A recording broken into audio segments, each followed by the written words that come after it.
Bien, amigos televidentes, establecemos comunicación vía enlace de Zoom con el periodista y escritor, además hermano, Fabricio Casari. Fabricio, muy buenos días. Usted tiene conexión con nosotros. Buenos días. Ya. Muy bien, muy buen día, porque acabo de escuchar que nombraste no sé cuántos ganadores de lotería, así que muy bien. Sí, los días martes se corre la lotería aquí en el país, Fabricio, te aviso. Y bueno, hay muchas familias que amanecen muy contentas, ¿no? Porque tiene... Por supuesto. Bienvenido. Bueno, Fabricio, gracias por estar con nosotros, ¿verdad? Y permitirnos conversar es con un vos gusto. un momento. Y quisiéramos hablar un poco sobre el último artículo, o el más reciente artículo que has publicado y que has llamado, ¿verdad?, Desequilibrio de San Pedro. Explicás ahí un poco lo desacertado de las últimas declaraciones del Papa Francisco alrededor de la situación en Nicaragua y explicás tus razones. Quisiéramos compartieras esos aspectos, digamos, con nuestro público, ¿verdad?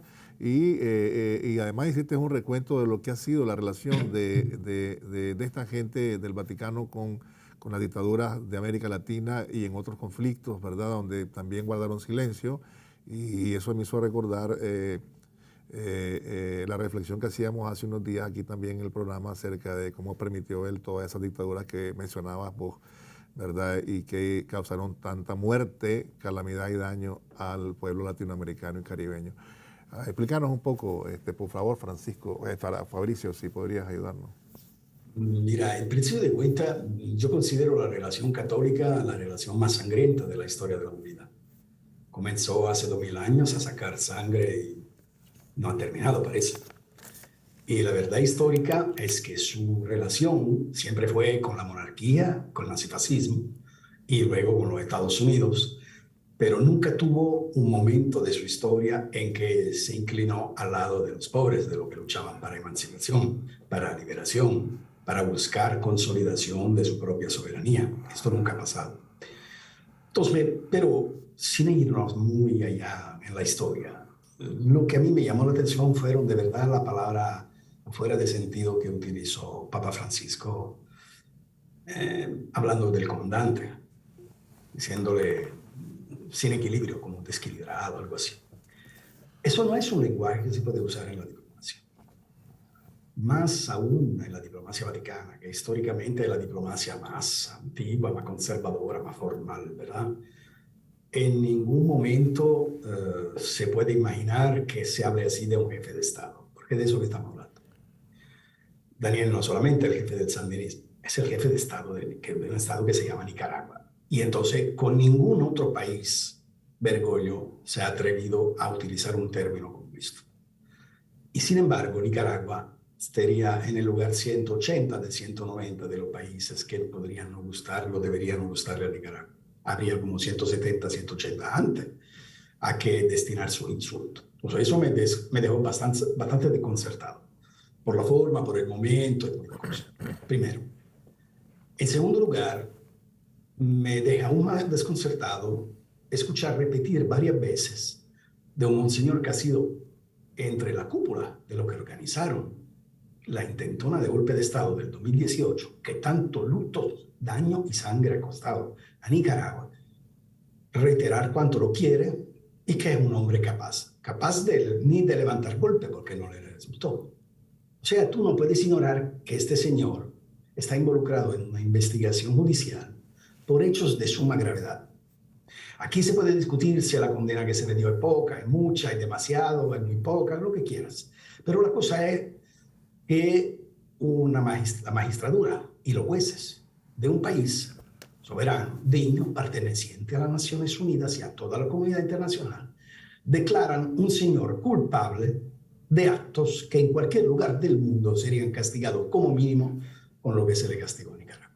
Por decencia, tú puedes pedir perdón, tú puedes pedir de profundizar aún más la investigación, tú puedes pedir un tratamiento, pero tú no puedes permitirte de decir ese un amigo mío, a cohibar con la figura del Santo Padre un hombre que está bajo investigación y luego bajo condena y bajo custodia por, repito, reatos sumamente graves.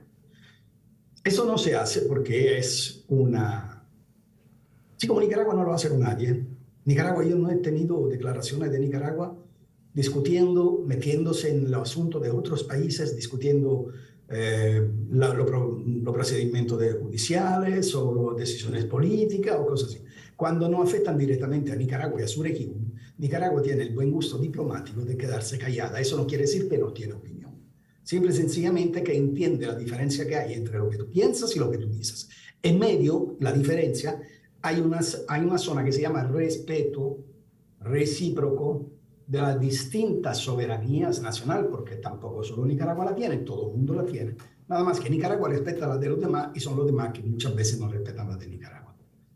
En ese caso, el disparate total que dio Francisco, juntando la Rusia del 1917, la Alemania del 1935 y Nicaragua del 2023, es una cosa que ni en una cena entre amigos que se han tirado un poco de trago puede salir.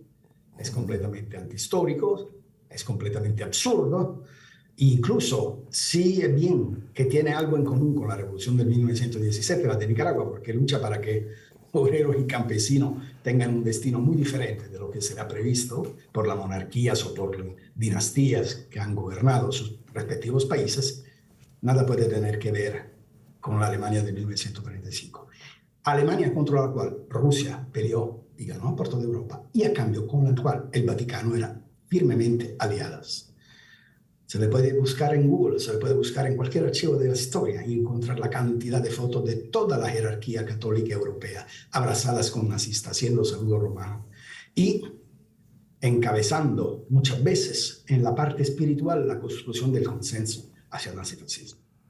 Entonces la Iglesia debería de tener el pudor de no mencionar ese periodo histórico, sin decir antes, pedimos perdón arrodillado por lo que hicimos, por ser aliados de esa barbaridad, de esa atrocidad, que sigue siendo la atrocidad más grande de la historia de la humanidad. Entonces, que Papa Francisco, que ciertamente no es un historiador, pero por lo menos debería de conocer la historia del Vaticano, que se permita de hacer esa comparación, es de verdad algo burdo que no me imaginaba y que me dejó muy decepcionado.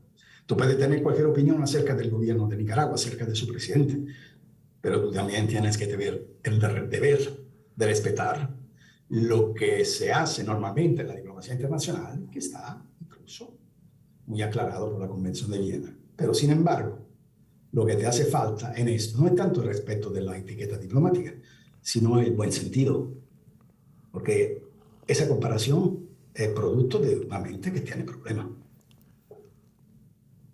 También has dicho y has recordado, me parece oportuno hacerlo, pedirte que reflexioné sobre esto, y es las grandes cruzadas en la América Latina, evangelización. También hablamos de momentos oscuros en la iglesia, además de la Inquisición y todo lo que conocemos, los crímenes de la iglesia, pero también, digamos, la cercanía que tenía con las dictaduras aquí en América Latina, con Macera y los otros, Videla, Argentina, Banzer, mencionabas aquí, el de Bolivia.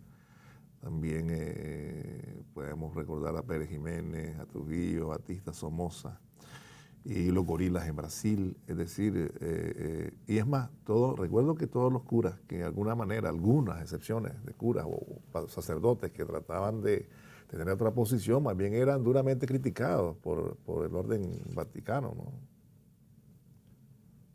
La historia de Latinoamérica es una historia de dominación de los Estados Unidos que, según el periodo, se articuló con golpe de estados, con dictaduras militares y ahora con revoluciones de colores o con izquierda, así como lo podemos llamar, al caviar, no sé. El asunto es el hilo negro que tiene los Estados Unidos desde la sacada de España, de América Latina, hasta hoy. Y en todo este recorrido histórico está la Iglesia al lado de los Estados Unidos. Vamos a lo específico de Latinoamérica. No solamente las dictaduras militares que tú mencionabas, ¿no? Así como lo escribí, en Argentina, en Chile, en Uruguay, en Paraguay, en Bolivia, en Brasil, no se hicieron faltar nada, pues. Donde se podía, la dictadura monetaria se pusieron al trabajo. y siempre ahí estuvo la Iglesia respaldándolo. No hay un país, un solo país de toda Latinoamérica, donde la Iglesia Católica, en su jerarquía, estoy hablando de los símbolos sacerdotes, en su jerarquía se haya puesto de frente a las dictaduras militares.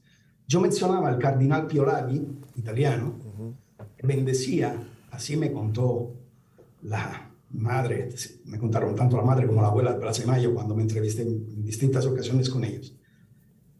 Me lo describían como una víbora, un hombre que con el más alto cinismo explicaba quién, según las confesiones, quién era mejor matar y quién era mejor guardar como preso.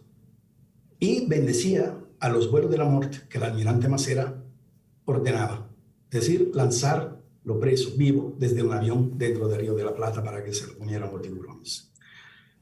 Digo eso con sé que digo, ya que Italia es el único país, el único gobierno donde la izquierda estuvo presente en el 98, perdón, que ha condenado a la cadena perpetua estos militares argentinos. Así que el Papa, que es argentino, bien conoce esta historia. Ahí también la pregunta es, ¿será que tanta oposición al sandinismo te vale lo mismo que tanta adhesión a las dictaduras militares? Vamos a decir la verdad con Nicaragua.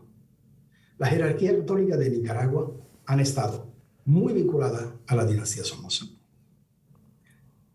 muy simpatizantes con la contrarrevolución durante los años 80, muy simpatizantes y con parte más activa ahora con la intentona de golpe de Estado. Es decir, de Somoza a la contra, de la contra a lo golpista. No se encuentra una opción democrática de la Iglesia, de Santa Romana Iglesia, en Nicaragua. Repito, hay muchos sacerdotes, no solo los héroes como Gaspar García Ballena, sino que muchos sacerdotes que han trabajado al lado del sandinismo y que han trabajado por el bien de Nicaragua. Estamos hablando de la cúpula, es decir, de la conferencia episcopal. Y lo que más grave es que a pesar de lo que ha sucedido en el 2018, Papa Bergoglio no tuvo la decencia porque de eso se trata, de limpiar esa cúpula de la conferencia episcopal. Espero que sea uno que se fuera y otro que se jubilara.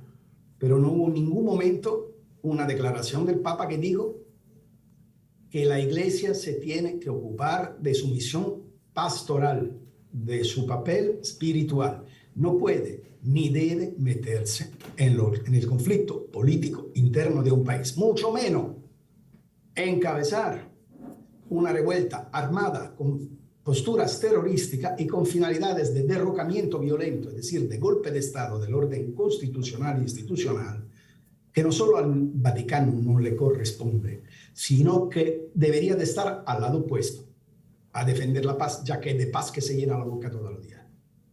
Entonces, una idea de la paz un poco rara. Tal vez la paz era el padre Padilla que le decía de ocultar el cadáver del compa del policía quemado vivo cerca del tranque, o del otro que de otro tranque decía no se cobarde, no, vayan al asalto a la pareja asesina. Esto es la concesión de paz que tiene el Vaticano en Nicaragua. Entonces, ¿qué fue lo que hizo Nicaragua? Le recordó al Vaticano que sin desconocer su autoridad eclesial no le reconoce ni la moral ni la política de autoridad como para estar metiendo mano en Nicaragua de forma tan pesada y realmente grosera. Porque entonces el Papa acusa al comandante Ortega de ser grosero y mientras le hace un golpe de Estado. O sea, su gente le hace el golpe de Estado y el grosero también. Claro. Todo respeto. Ahora, era evidente y todo el mundo lo vimos y lo has mencionado que los que dirigían todo esto eran los obispos, ¿no? La conferencia episcopal, principalmente esos nombres que se pueden destacar entre ellos, ¿verdad? Que eran los más, digamos, los mayormente alejados de la palabra del Señor y más bien actuaban como terroristas, pues, y promotores de la muerte. Me refiero a Álvarez, Bae, el otro hombre que estaba allá, Mata. Y sabiendo de todo esto también Leopoldo Brenes, el señor cardenal de aquí, y bueno, tuvieron un papel protagónico ahí, inclusive dándole un ultimátum al presidente, que él lo reveló, ¿verdad? En un 19 de julio, inmediatamente el 19 de julio, donde de su encerrona, y le dijeron, bueno, queremos que se vaya y aquí está cómo se van a ir. Eso Francisco no lo desconocía, el señor Francisco no lo desconocía, es la gente de él la que estaba actuando aquí. Aquí había también un nuncio. ¿No te parece? Es que mira, yo creo que dentro del Vaticano haya habido posiciones distintas sobre esto, pero la verdad es que lo que manda siguen siendo las conferencias episcopales. Y las conferencias episcopales de toda Latinoamérica y de Europa son conferencias episcopales manejadas y dirigidas por hombres de ultraderecha dentro del Vaticano. Ahí no te encontrás la iglesia de los pobres en el conclave, y no te encontrás tampoco la iglesia de los derechos humanos de verdad, los misioneros que van matándose en África por ayudar gente o en algunos países más marginales. Ahí te encontrás los señores que viven muy bien, que están muy claros con el papel del Vaticano. Decía un famoso político en el 1800, preguntaba cuántas divisiones tiene este Papa. Las divisiones que tiene el Papa es su influencia internacional, que además funciona hasta cierto punto, porque cuando el grito del Vaticano, por casualidad, se pone en contraste con los intereses del imperio, ahí lo caían. Eso se dio con la guerra en Ucrania, donde Bergoglio 2 o 3 veces dijo que la culpa no era solamente de Rusia, más bien que se le había puesto en la condición de obligarla a intervenir y que pedía la paz, que estaba listo para, ni caso lo hicieron, lo borraron, lo silenciaron. ¿Cuándo es entonces que se determina eso? ¿Con Nicaragua o con otros países? Esta tríade que tú nombraste, Báez, Álvarez y Mata, han sido una tríade nefasta. Y es el propio Báez que cuenta al teléfono, como todo el mundo pudimos escuchar y saber, que son ellos los inventores del tranque, de los tranques. Me hubiera esperado de Vaticano la remoción inmediata de esos tres. Hubiese sido, sin una palabra, hubiese sido una señal muy clara de lo que la Iglesia entiende con su misión en los países y lo que no entiende. A ver, Daniel Ortega no interviene sobre quién tiene que ser, cómo se tiene que formar y con qué línea política debe actuar el Concistoro, el Conclave y la Secretaría de Estado Vaticana. Tampoco puede ser al revés. ¿Por qué? Porque para elegir los presidentes están los pueblos. Para elegir los papas están los cardinales, ¿no? Pero para elegir los presidentes están los pueblos. Entonces, ¿cómo es que se dice en Nicaragua? Zapatero a tu zapato. ¿Okay? Entonces, tú haces lo que tuyo, que yo hago lo que mío. ¿Dónde está el meollo de ese asunto? Es que la Iglesia piensa de tener una autoridad moral que fácilmente se cohiba con la autoridad política dentro de los países. Y eso no puede ser. No puede ser en ningún país del mundo. Claro, hay quien se lo permite y quien no se lo permite. Nicaragua no se lo está permitiendo. Y muy, muy generosa ha sido Nicaragua en la historia, no Nicaragua, el sandinismo, a reconocerle un papel importante en la sociedad nicaragüense por el alto nivel de religiosidad de la sociedad y porque siempre el Frente Sandinista en los 80 como ahora ha buscado el privilegio de la vía del diálogo y ha dejado las armas como último recurso. No porque sea ecuménicamente bueno, sino porque cuando tú luchas por darle a tu pueblo un destino mejor, lo último que se te ocurre, si no te obligan a fuerza, lo último que se te ocurre es meterte en un conflicto de naturaleza militar. Entonces, a la Iglesia se le ha reconocido un poder de interdicción, de comunicación, de relación constante con el gobierno, de cogobierno por cierto aspecto, no por todo. Y esto hasta pagando un precio del laicismo, porque Nicaragua ha tenido tanta y tal consideración de la Iglesia que en otros países, como en otros países, no se había visto. El gracias por eso, el gracias por reconocerle el papel espiritual de la Iglesia ha sido buscar cómo derrocar con un golpe de Estado el gobierno que le estaba dando ese reconocimiento. Todo eso obviamente hasta cierto punto llega. ¿Cuál es el problema? Dicen que, aquí ambientes vaticanos, dicen que el Papa se molestó mucho porque Daniel dijo que el Vaticano, la forma de elegirse y todo eso, no pueden dar lecciones de democracia, que al final son una mafia. Oye, ahora que lo diga Daniel Ortega, es opinión de Daniel Ortega, pero no solo de Daniel Ortega, es opinión de casi todo el mundo.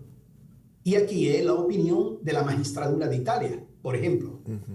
Yo le quiero recordar no solamente el involucramiento entre el Instituto de Obras Religiosas, YOR, el Banco Vaticano, dirigido por Paul Marcinkus, muy amigo personal de Ronald Reagan, y la mafia italiana, particularmente la banda de la mañana, así se llamaba aquí, y la mafia siciliana, la histórica, sin ir muy allá, lo que determinó la muerte de Roberto Calvi en Londres, bajo el puente del Cura Negro, y lo que determinó el secuestro de 2 ciudadanas vaticanas. ¿Por qué?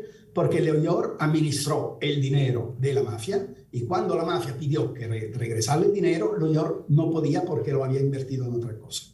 Y la mafia no tiene mucha ironía con eso. Lo que quiero decir es que en la iglesia de Santa Apolinare, aquí en el casco histórico de Roma, hay una tumba entre los otros papas de lo que fue el jefe de la banda criminales de Roma más poderosa de la historia. Duerme ahí, dentro de la iglesia. Entonces, si hay alguien que dice que el Vaticano y la mafia tienen una relación, no es un disparate político. Es algo bastante comprobado. Claro.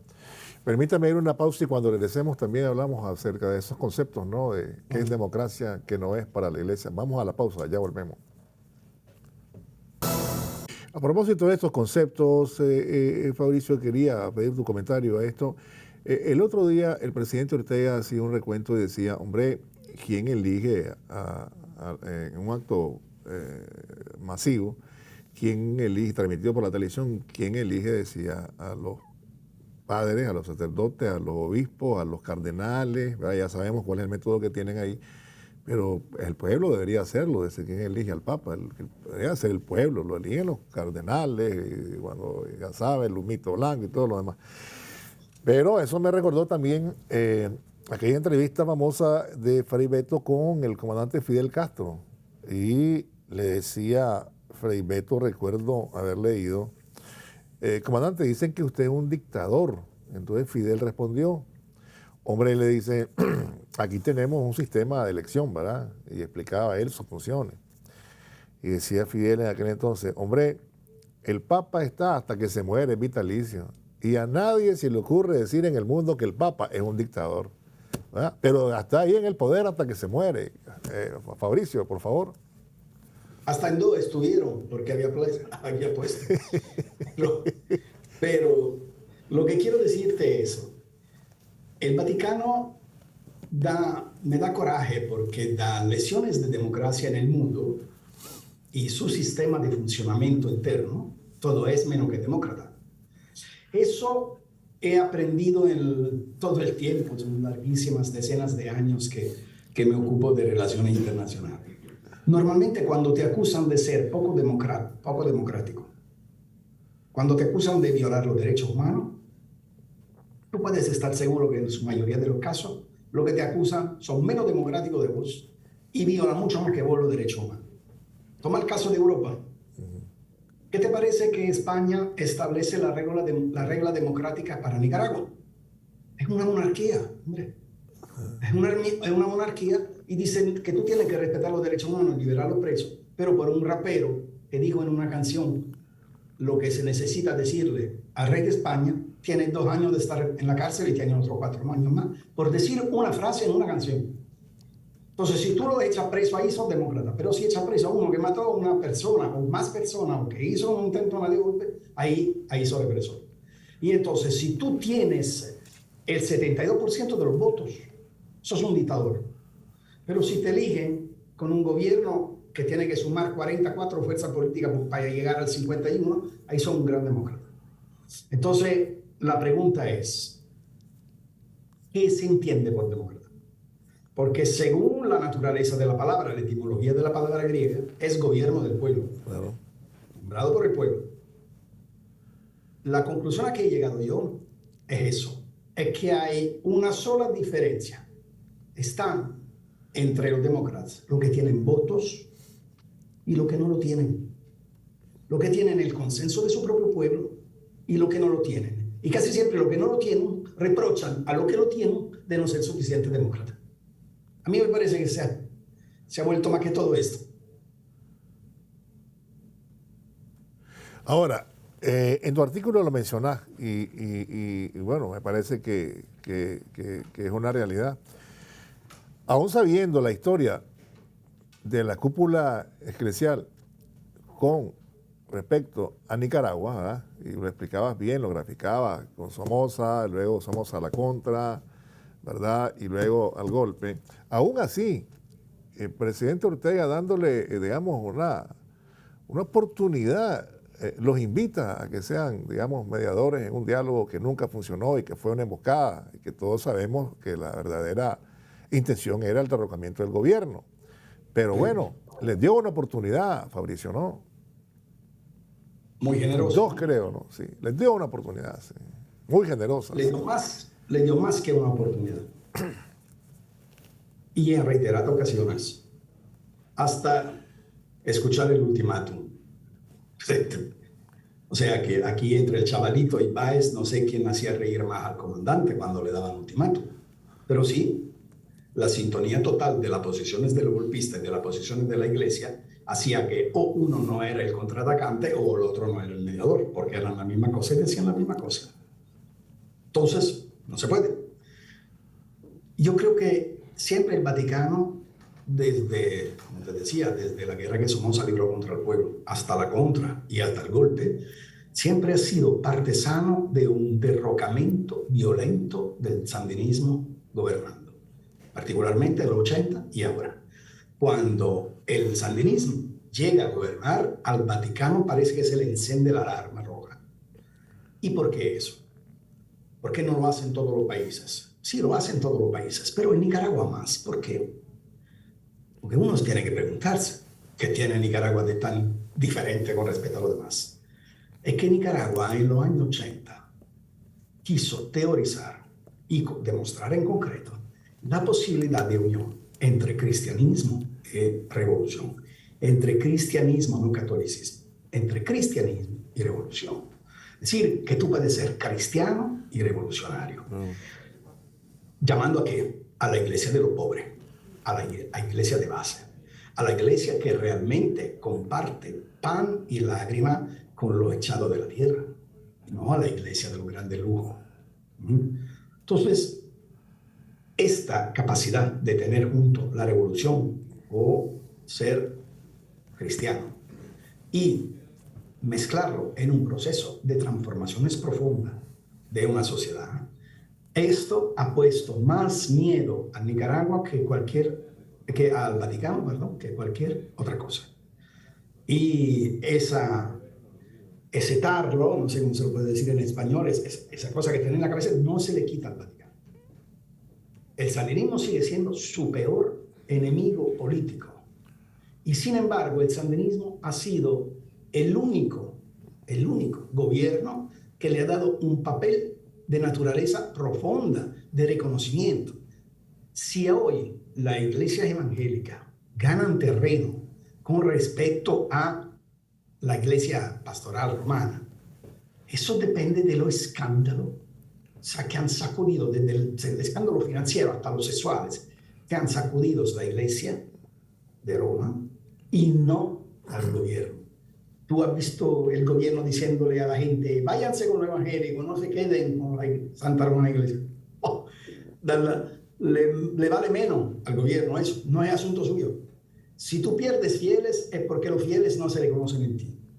Y si no se reconocen en ti, deberías de hacerte una pregunta y quizás buscar una respuesta. En cambio, ¿cómo crees que un hombre católico puede ver la imagen de un policía quemado vivo y de un cura diciéndole hagamos eso para que no nos dé cuenta, dándole instrucciones? ¿Cómo crees que, como se dio en Carazo y más allá, la población descubre dentro de la iglesia hay almacenes de armas, logísticas, de comida, de material de propaganda y de delincuentes escondidos, mientras afuera se hacen de mediadores. Hombre, entonces, ¿cómo cree que la gente se pueda confiar más en ti? Y es por eso que se va donde lo evangélico. Yo sueño un mundo donde cualquier persona no necesite buscar a un Dios para tener el coraje de enfrentar la vida. Yo soy ateo.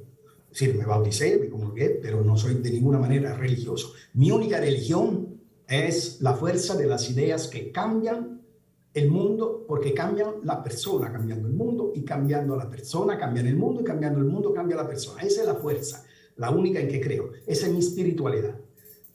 Pero hasta que la gente piense que la religión sea un motor fundamental de su propia existencia, pues la religión también se tiene que preocupar de garantizar a esta gente de tener una imagen limpia, de una imagen reivindicable, de una imagen que se puede llevar con orgullo y no de una imagen de la que uno tiene que avergonzarse. Eso sería el problema. Pero para cerrar el razonamiento, yo creo que Nicaragua, que pidió la suspensión de la relación diplomática, le está dando una lección ética al Vaticano. Le está diciendo, mira, mejor que la hipocresía diplomática, aunque me vienes con todos los honores, mientras me estás apuñalando buscando cómo derrocar y socavar al país, mejor que nos tomemos una pausa de reflexión. Que tú entiendas bien qué quieres con Nicaragua. Nicaragua lo que quiere con el Vaticano es muy claro, es lo que quiere con todo. Una relación proficua, recíprocamente ventajosa, correcta, en medida, en el respeto mutuo a cada quien su papel en las sociedades. Eso es lo que quiere Nicaragua con el Vaticano. Quizá cuando es que el Vaticano se decide decir qué quiere con Nicaragua y que deje de promover golpes, de promover insubordinación, de promover zozobra, de promover, en buscar cómo socavar el orden del país. En cuanto el Vaticano diga, efectivamente nosotros con Nicaragua lo que queremos es una relación de hermandad, de buenas relaciones, digamos, políticos, diplomáticas. Perfecto. Yo creo que Nicaragua estará ahí con los brazos abiertos. Pero que digan ellos lo que quiere hacer con Nicaragua el Vaticano. Nicaragua lo que quiere hacer, ella ya lo dijo. Ahora le toca al Vaticano decir qué quieren hacer ellos, creo. Claro, un último comentario de esto. Recuerdo, mencionaste a Báez y mencionabas las actitudes que tuvieron algunos de ellos escondiendo cadáveres de policías quemados y todo lo demás, que fue una barbaridad desde todo punto de vista, ¿verdad? Algo fuera de cualquier cosa que se pueda llamar religioso. Pero recuerdo tres cosas de Báez, en esa misma afirmación que se conoció, en esa misma grabación, cuando dijo que los tranques eran un invento maravilloso. Dijo otra cosa, agregó además que todos quisieran matar a Daniel Ortega, ¿te acuerdas? Pero que no le vamos a hacer, que quisiéramos fusilarlo, pero no lo vamos a hacer, dice. O sea, el tipo sumándose a eso. Siendo puro amor cristiano. Puro amor cristiano, sí. Qué lindura, qué dulce, ¿no? Y después decía que, para que quede claro quién dirigía, es que estos que están ahí negociando, decía, estos que están en la oposición, nosotros los hicimos. Me recuerdo también eso, que es importante mencionarlo, creo yo. Que ellos se daban, se arrogaban el hecho de que los habían conformado, porque ellos los habían llamado, y que le debían a ellos pleitesía, porque imagino que ellos querían también tomar el poder, pues desde luego, tal vez era para ellos, tal vez se iban a quitar la sotana, digo yo, Fabricio. Es que al Vaticano se le ocurrió una idea, que dado el alto nivel de pelea interna entre la oposición, entre liberales, otro tipo de liberales, el puñadito eso de los traidores del MRS y todo esto, la única manera para sanear un poco y buscar una dimensión unitaria del antisandinismo era que fuera encabezada por fuerza política neutral, entre comillas, es decir, el Vaticano. Entonces pensaron, dice, tal vez si nos ponemos nosotros al frente, ya estos dejan de estarse peleando, se puede poner una situación más favorable. La verdad es que la Iglesia busca llenar el espacio perdido de la oposición en Nicaragua. Y no entiende que la oposición en Nicaragua, que sin embargo existe, se presenta, compite con las elecciones y todo, Si la oposición no es fuerte en Nicaragua, no es porque la oposición no está suficientemente unida, que quizás también, pero no es el motivo. Es que el gobierno gobierna bien. Y si el gobierno gobierna bien, ¿por qué la gente debería de votar por quien está contra el gobierno? Entonces, si el gobierno te pone los servicios sociales del sistema de welfare mejor de todo Centroamérica, y tú dices, yo voy contra el gobierno, ¿qué le va a decir? Te vuelvo a la instrucción privada, te vuelvo a la salud privada, te vuelvo a todo lo que sea privado, donde tenés que pagar y no tenés nada. Y mato definitivamente cualquier programa de desarrollo social. ¿Por qué? Porque pongo otra vez en la cúpula del latifondo a comerse en Nicaragua. ¿Qué puede hacer la oposición? Realmente, por cómo gobierna el Frente Sandinista, la oposición no tiene mucho espacio.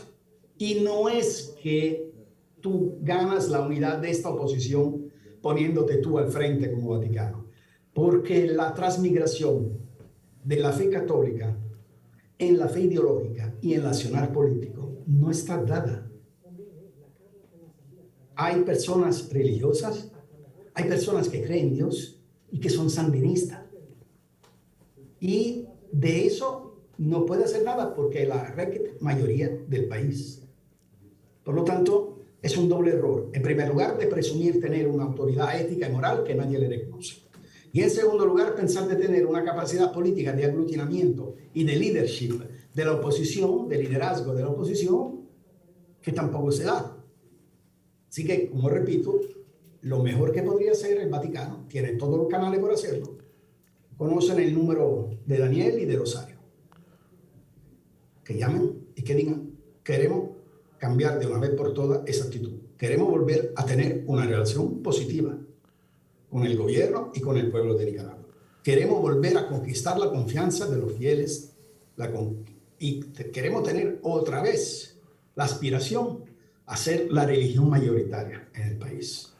Ok, siéntese y vemos cómo.